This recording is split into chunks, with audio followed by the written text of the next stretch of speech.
नमस्कार दोस्तों, हमारे चैनल पे आपका बहुत बहुत स्वागत है। और आज की कहानी है धोखा। राहुल और मेरी शादी को 4 साल गुजर गए थे, मगर अभी तक हमारी कोई औलाद नहीं थी। राहुल मुझ पर भरोसा करते थे, मगर मैं बांझ थी। मैंने राहुल से झूठ बोला था कि लेडी डॉक्टर ने कहा है कि हमारा बच्चा बहुत जल्द ही हो जाएगा, और राहुल ने भी मेरी बात पर विश्वास कर लिया था। लेकिन अब मैं और ज्यादा झूठ नहीं बोल सकती थी, क्योंकि मैं अब झूठ बोल बोल कर थक चुकी थी। फिर मैंने सोचा कि मुझे सारी सच्चाई अपने पति को बता देनी चाहिए, क्योंकि अब मैं उसे और धोखे में नहीं रखना चाहती थी। और अपने पति को हकीकत बताने से पहले एक बार मैंने अपनी माँ को फोन किया और पूछा कि अब मुझे क्या करना चाहिए। मम्मी कहने लगी, तुम ऐसा करो कि अपने पति की दूसरी शादी करवा दो। इससे तुम्हारा पति तुम्हारा एहसानमंद रहेगा और तुम्हें छोड़ने का कभी सोचेगा भी नहीं। मम्मी की यह बात सुनकर मुझे बहुत गुस्सा आया और साथ ही दुख भी हुआ, और मुझे यही लगा कि मेरी मम्मी मुझसे दुश्मनी निकाल रही है, क्योंकि मैंने उनकी बहुत बदनामी कराई थी। फिर मैं गुस्से से बोली, मम्मी मुझे आपसे इस बात की उम्मीद बिल्कुल भी नहीं थी। और इतना कहकर मैंने गुस्से से फोन रख दिया। और फिर शाम के समय जब राहुल घर वापस आया तो मुझे देखकर बोला, क्या बात है अंजलि, तुमने अपने कमरे में इतना अंधेरा क्यों करके रखा है? मैं बोली, मेरी तो किस्मत में ही अंधेरा लिख दिया गया है, उस अंधेरे का क्या करूं, मैं तो उजड़ गई हूं। राहुल कहने लगा, तुम पागल तो नहीं हो गई हो? ऐसी बातें क्यों कर रही हो? मैं तुम्हारा पति तुम्हारे पास मौजूद हूँ, और भगवान का दिया हमारे पास सब कुछ है। फिर बैठे बैठाए तुम्हें क्या हो गया है? मैं राहुल को फिर सब कुछ बता दिया कि मैं बांझ हूँ और मैं कभी माँ नहीं बन सकती, क्योंकि आज मैं डॉक्टर के पास चेकअप कराने के लिए गई थी, तो उसने कहा है कि तुम बांझ हो और अब तुम उम्र भर बच्चा पैदा नहीं कर सकोगी। मेरी बात सुनकर राहुल के चेहरे पर पल भर के लिए उदासी उभर आई थी, लेकिन तुरंत ही उसने मेरा हाथ पकड़ लिया और कहा, कोई बात नहीं अंजलि, मेरे लिए तुम ही काफी हो, मुझे तुम्हारे सिवा कुछ भी नहीं चाहिए। और फिर राहुल के तसल्ली देने पर मैंने अपना मूड ठीक कर लिया था। लेकिन फिर एक दिन यह बात मेरी सास को भी पता चल गई, और फिर उनका मूड बहुत ज्यादा खराब हो गया। और एक दिन जब हमारी पड़ोसन हमारे घर आई हुई थी, तो मेरी सास उनसे कहने लगी कि तुम मुझे कोई अच्छी सी लड़की ढूंढ कर दो, क्योंकि मैं अपने बेटे की दूसरी शादी करना चाहती हूँ। तो हमारी पड़ोसन कहने लगी, तुम्हारी पहली बहू को क्या हो गया जो तुम अपने बेटे की दूसरी शादी करवाना चाहती हो?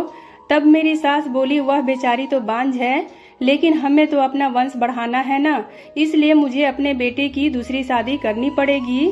और यह सब बातें सुनकर मैं थर थर कांपने लगी थी। फिर जब राहुल घर वापस आया तो मैं रो रो कर उसे सारी कहानी सुनाई।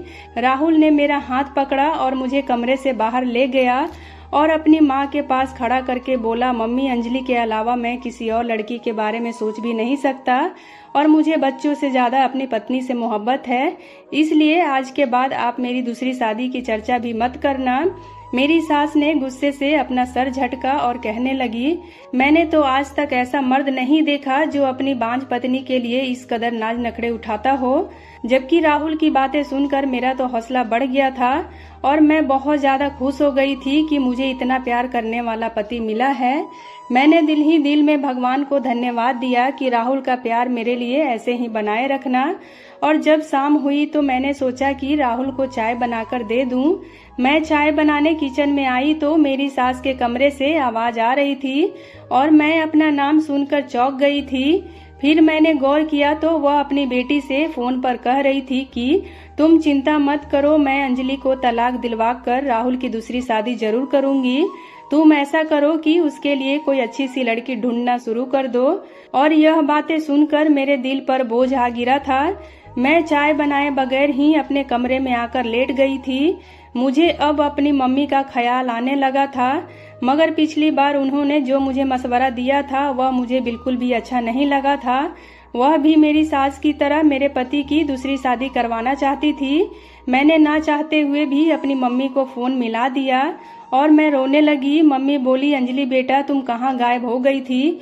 क्या मेरे साथ बात करने को जी नहीं चाहता? मम्मी की बात सुनकर मुझे हैरत हुई, क्योंकि मुझे तो पता ही नहीं था कि मेरी माँ मेरी खातिर तड़प रही होगी। मैं कहने लगी, मम्मी मेरी जिंदगी पहले तो बहुत खुशहाल थी, मगर जब से मुझे इस बात का पता चला है कि मैं बांझ हूँ, तब से हर समय मेरे सर पर तलवार लटकती रहती है।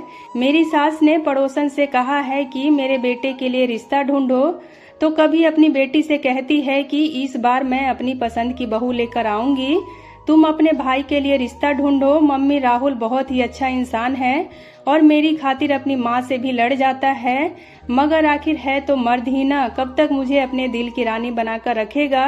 एक न एक दिन तो उसे इस बात का एहसास हो ही जाएगा कि उसकी जिंदगी में भी एक बच्चा होना चाहिए और उसे दूसरी शादी कर लेना चाहिए।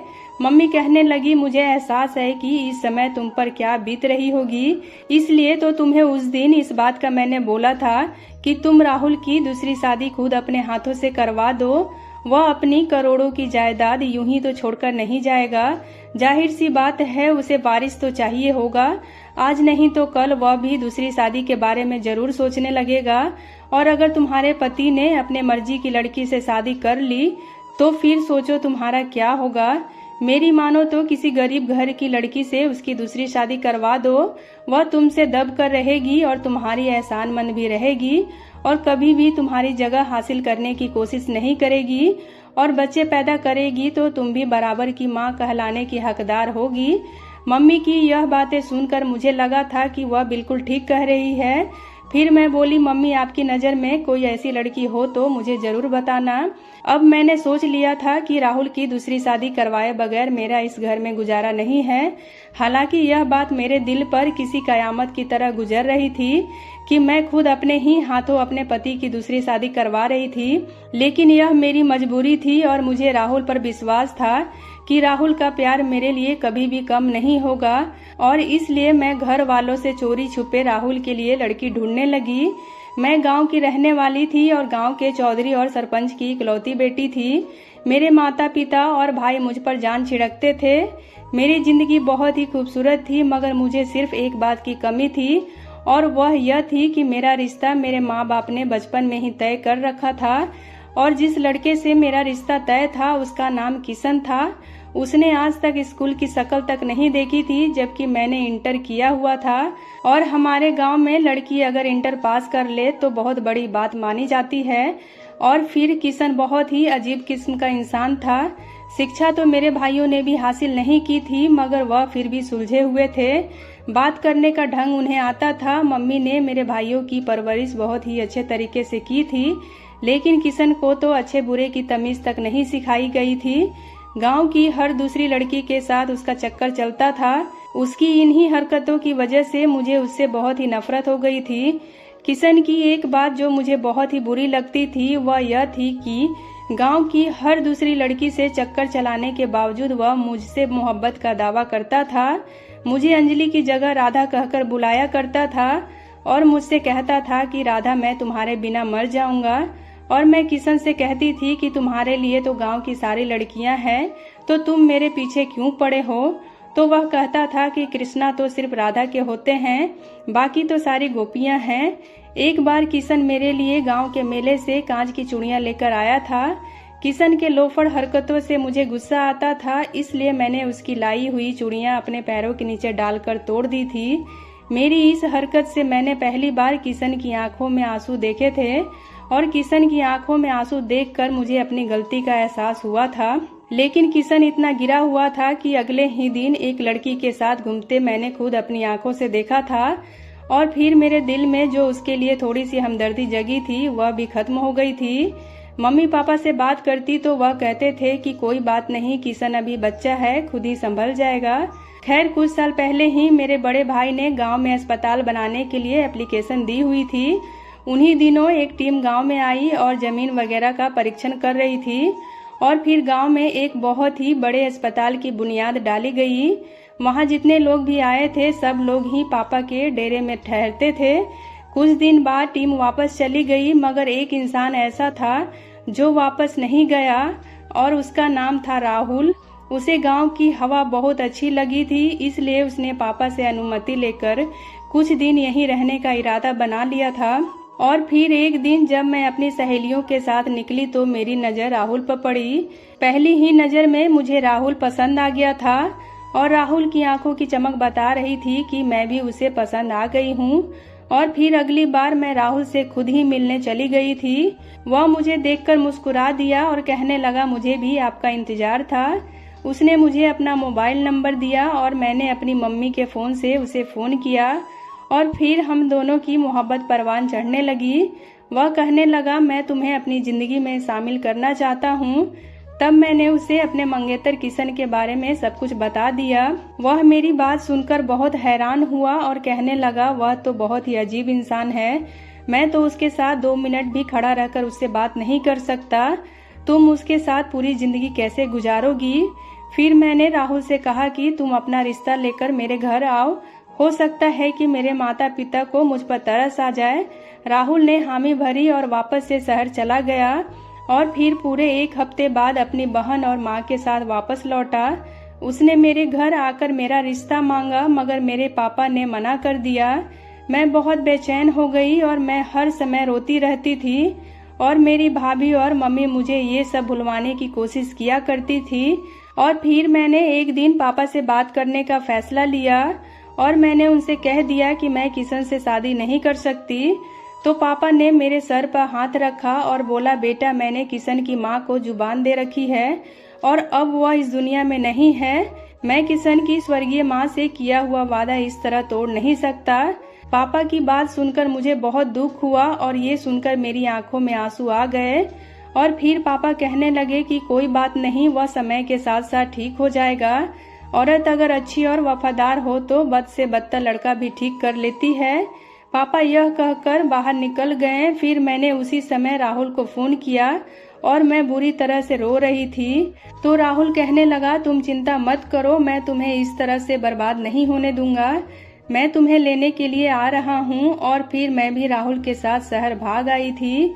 मुझे मालूम था कि मेरे पापा की बहुत बदनामी होगी मगर मैं मजबूर थी, मैं राहुल को खोना नहीं चाहती थी।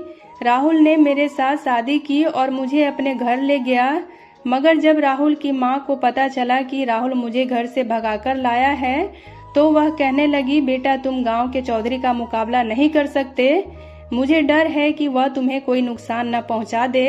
राहुल भी एक करोड़पति बाप का बेटा था मगर मेरी सास जरा पुराने विचारों की थी। उन्होंने घर से भागी हुई लड़की को बहू के रूप में स्वीकार नहीं किया और उन्होंने मेरे और राहुल के बीच फूट डालने की हर मुमकिन कोशिश करती रहती थी। लेकिन राहुल एक अच्छा पति साबित हुआ था। जिंदगी के हर मोड़ पर उसने मुझे इज्जत दी थी और यह भी भगवान की कृपा थी कि मेरे पापा और भाइयों ने मेरा पीछा नहीं किया, नहीं तो मेरी जिंदगी नरक बन जाती। खैर नरक तो अब भी बनी हुई थी क्योंकि मुझे इस बात का पता था कि मैं बांझ हूँ और मैं बच्चा पैदा नहीं कर सकती और मुझे यही ख्याल आता था कि मेरे साथ यह सब मेरे माँ बाप की बद्दुआ का नतीजा तो नहीं है। खैर अब मैं अपने पति की दूसरी शादी करवाने की सोच ली थी।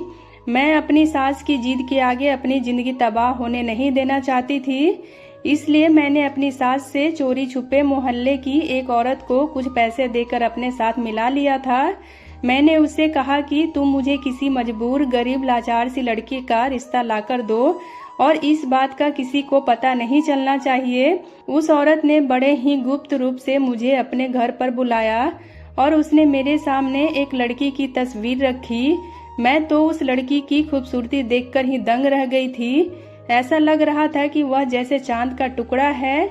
रिश्ता करने वाली वह औरत कहने लगी यह लड़की अनाथ है और अपने चाचा चाची के साथ रहती है। उसकी चाची कहती है कि यह जल्द से जल्द अपने घर की हो जाए। मैं तो लड़की की तस्वीर देखकर बोली आंटी मैं तो अपने पति की शादी इस लड़की से तो हरगिज नहीं करूंगी। उसका हुस्न तो देखो, मेरा पति तो उसके इश्क में पागल हो जाएगा। वह औरत कहने लगी बेटा यह रिश्ता बहुत ही अच्छा है, इसको हाथ से मत जाने दो। यह बहुत ही सीधी सादी सी लड़की है, तुम्हारे सामने दब कर रहेगी।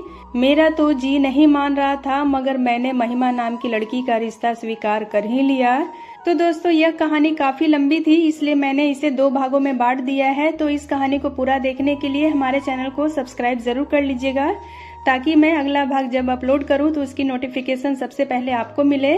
और अगला भाग देखने के बाद मेरा आपसे दावा है कि आप खुद को रोने से नहीं रोक पाएंगे। तो अगर आप कहानी को पूरा देखना चाहते हैं तो वीडियो को लाइक और चैनल को सब्सक्राइब करना बिल्कुल भी ना भूलें। वीडियो में अंत तक बने रहने के लिए आपका बहुत बहुत धन्यवाद।